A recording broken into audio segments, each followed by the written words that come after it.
Jane brought Kola everything a man could want, but she came with one rule carved into the darkness: never light a candle while I sleep, or I vanish with the dawn. Kola stands at the threshold of his transformed life, pushing aside the elders' knowing glances and Ayah Akbar's cryptic parting words. He views himself as a practical farmer who's earned his fortune through hard work and a fortunate marriage, refusing to entertain the old superstitions that cling to his wife like smoke. The atmosphere builds as dense and golden as his newfound wealth, yet underneath it all lurks something heavy and unspoken, setting the stage for the moment his pride would demand proof of her fate. The night the storm came, Kola was alone in his mud hut, listening to the wind tear at the thatch like hungry fingers. He had no wife, no children, only his yam farm and the respect of being known as an honest man. When the pounding came at his door, he thought it was a branch. When he opened it, Jane stood there instead. She wore no wrapper, no headscarf. Her skin gleamed wet in the lightning, and her eyes held something he couldn't name, something ancient and afraid. "Please," she whispered, and the word carried the weight of a prayer. He pulled her inside. She didn't explain where she'd come from or why she was walking through a storm that had kept even the bravest men indoors. She simply sat by his fire, steam rising from her shoulders, and looked at him with a gratitude that made his chest ache. By morning, the storm had passed. Jane remained. "I will stay," she said, her voice soft as dawn, "if you will have me as your wife." Kola's heart leapt, but before he could speak, she raised one slender hand. "There is only one rule, Kola. Only one thing I ask of you." He nodded, ready to promise anything. "Never light a candle while I sleep. Never try to see me in the night. If you do, I will vanish with the dawn, and you will lose everything I bring." He laughed then, a nervous sound. "That's all. No candle at night." "That's all," she said, but her eyes held a sorrow that should have warned him.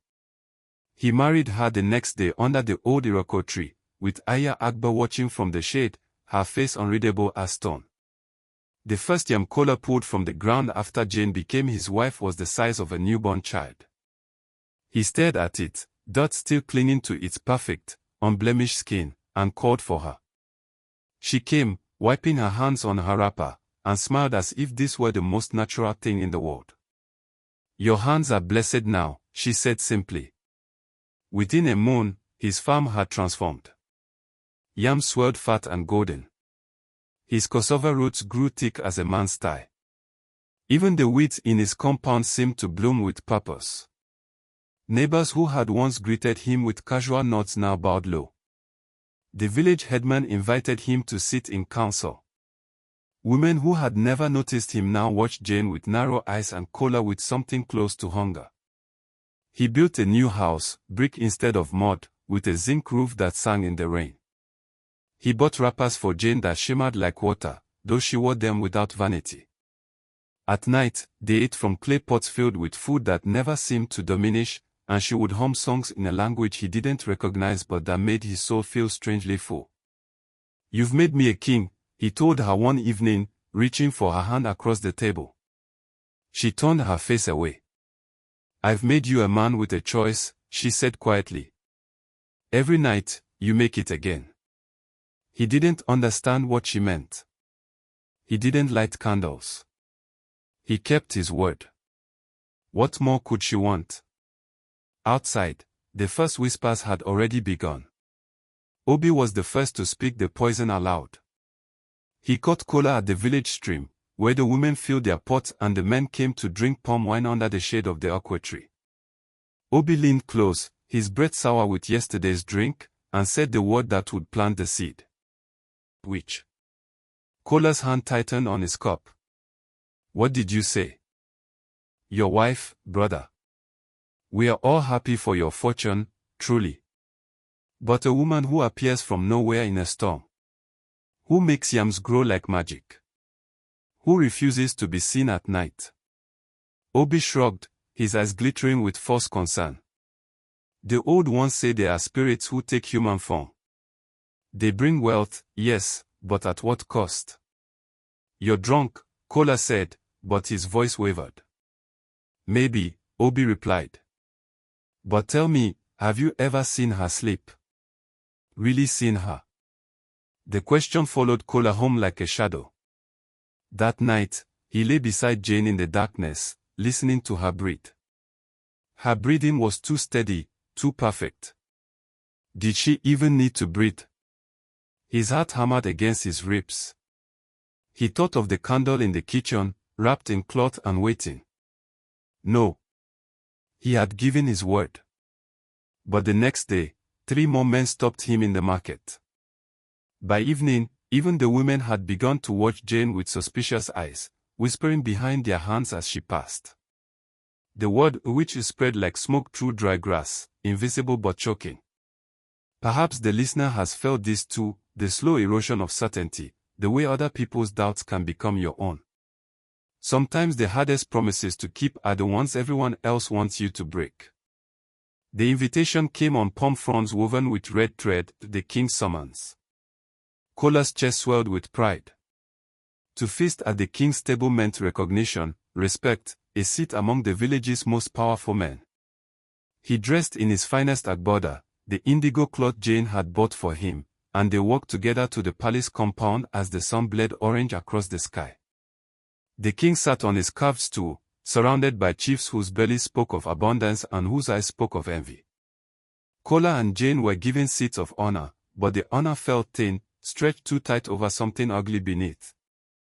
The king raised his cup. Kola. The man whose yams have made him rich overnight. Tell us, how does a poor farmer become a wealthy man so quickly? The chiefs laughed, but the sound had edges. Hard work, Kola said carefully. And a good wife. Oh, yes. Your wife? The king's gaze slid to Jane, who sat with her hands folded in her lap, her face serene. The woman who came from the storm. The woman no one had seen before. The woman who never attends the night markets or the moonlight dances. He leaned forward. Tell me, Kola, is your wife even human? The compound went silent. Even the drummer stopped. Kola's blood turned to ice, then to fire. Your Highness, you insult. I insult nothing, the king said smoothly. I simply ask what every man here is thinking. If she is truly your wife, surely you know everything about her. Surely you have no secrets between you. He smiled, and the smile was a blade. Unless, of course, you are too much of a coward to find out. The word hung in the air. Coward. Kola stood, his hands shaking. Jane's fingers touched his wrist, light, pleading, but he pulled away. They left in silence, the laughter of the chiefs following them into the night like hyenas. Kola couldn't sleep. The king's words echoed his mind like vultures, picking at the flesh of his pride. Coward. The man who had everything but couldn't even look at his own wife in the dark. What kind of husband was he? What kind of man? Jane hummed in the kitchen, preparing their evening meal. The sound that had once soothed him now felt like mockery. She knew. She had always known this moment would come, and she had done nothing to prevent it. If she truly loved him, wouldn't she want him to know her fully? Wouldn't she trust him with whatever secret she carried? He moved quietly to the back room where they kept the dried corn and smoked fish. Tucked behind a clay pot, wrapped in old cloth, was a candle he'd bought months ago and never used. His fingers closed around it. The wax felt cool, solid, real. He would just look. That was all. One glimpse to silence the doubts, to prove to himself and the village that Jane was simply a woman, a fortunate woman, perhaps blessed, but human nonetheless. Once he saw her sleeping peacefully like any wife, he could tell them all they were fools. He hid the candle and a box of matches in the rafters above their bed, tucked into the thatch where Jane would never see. That evening, she served him egusi soup and pounded yam, her movements graceful and unhurried. She sat across from him, and in the lamplight, her beauty was almost painful to witness. For a moment, doubt flickered in his chest. Kola, she said softly, whatever is troubling you, we can speak of it. Nothing troubles me, he lied. She looked at him for a long moment, and he thought he saw tears gathering in her eyes. But she simply nodded and began to eat, and the silence between them felt like a grave opening. Midnight came. Jane lay beside him, her breathing deep and even, her body perfectly still. Kola's heart hammered so loudly he was certain she would wake, but she didn't stir. His hand crept toward the rafters, fingers finding the candle and matches in the darkness. Just one look. The match scraped against the box. The sound was thunder in the silence. The flame bloomed orange, and he touched it to the wick. Light spilled across their bedroom, soft and golden, illuminating everything. And then he saw her. Jane's body was dissolving. Her skin shimmered like 1,000 stars breaking apart, constellations shifting beneath the surface of her flesh. She wasn't sleeping, she was dimming, her celestial light bleeding out of her and into the room around them. Every coin he'd earned, every yam that had grown, every blessing that had fallen on his house, he could see them now, glittering fragments of her very essence, pieces of her soul she had given away to make him prosper. She wasn't a witch. She was a sacrifice. Her eyes opened. They held no anger, only an infinite sadness. You've chosen, she whispered, and her voice sounded like wine through empty rooms. Jane, he reached for her, but his hands passed through her shoulder like smoke. The room turned cold, so cold his breath misted in the air. The light from the candle flickered wildly, and Jane's body began to rise, pulled upward by invisible strings toward the ceiling, toward the purple night sky beyond. No! Kola screamed. He grabbed at her, but there was nothing solid left to hold. She was mist, she was starlight, she was the memory of warmth. I loved you, she said, and then she was gone. The candle went out. The darkness that followed was absolute. Morning came, and with it, the truth. Kola woke on the dirt floor of his old mud hut, the zinc roof and brick walls vanished like a fever dream. He stumbled outside, his fine agbada replaced by the threadbare wrapper he'd worn before Jane. The yam barn was empty except for a handful of shriveled roots. The gold coins he'd hidden in a clay pot had turned to dried leaves that crumbled at his touch. The villagers gathered at the edge of his compound, their faces a mixture of pity and vindication. Obi stood at the front, arms crossed, a smile playing at his lips. So the witch has left you, Obi called out. Or did you drive her away, Kola? Did you break whatever dark covenant you made? Kola couldn't speak. His throat was closed with grief and shame. He probably looked, someone shouted. Tried to see what she really was, and she fled. Laughter rippled through the crowd. The same people who had bowed to him now mocked him openly. The same chiefs who had invited him to feast now turned their backs. Even the king sent a message: Kola was no longer welcome at the palace. A man who couldn't keep his wife couldn't be trusted with anything else. Aya Agba appeared at the back of the crowd, leaning on her walking stick, her ancient eyes boring into him. She said nothing, but her expression held a question: what will you do now? Kola fell to his knees in the dust. He had wanted proof, and he had received it. Jane had been real, and he had destroyed her. Not with cruelty, but with doubt. Not with malice, but with pride. And now, in the wreckage of his fortune, he understood, the true test had never been about the candle. It had been about trust. 3 days Kola sat in the ruins of his life, eating nothing, drinking only water from the stream. On the 4th day, Aya Agba came to him. She stood in the doorway of his hut, her shadow long in the evening light, and spoke the words that would save or damn him. There is a way, she said. Kola looked up, his eyes hollow. A way to what? To bring her back. Aya Agba stepped inside, her joints creaking. But the path is not for the weak or the proud. You must go to the mountain of silence, where the sky meets the earth, and you must prove that your love is worth more than your pride. I go, Kola said immediately. I'll do anything. Will you? The old woman's eyes glittered. The mountain tests the soul, not the body. You will see visions of everything you lost, the gold, the respect, the easy life. You will be offered a chance to have it all back without her. And you must refuse. Every time. I will refuse, Kola swore. And if you reach the summit, you will meet me there again, and I will ask you a question. The answer will determine everything. She left him with those words. The next morning, Kola set out, carrying nothing but a gourd of water and the weight of his regret. The forest beyond the village was forbidden, thick with vines and shadows that moved wrong, where the air tasted of copper and old magic. He walked for days. Hunger gnawed at him. Thirst cracked his lips. And then the visions came. First, a pile of gold coins in a clearing, gleaming in the sunlight. Take me, they whispered. Be rich again. He walked past. Then, a vision of the king's palace, the chiefs bowing, offering him a seat of honor. Be respected again. He walked past.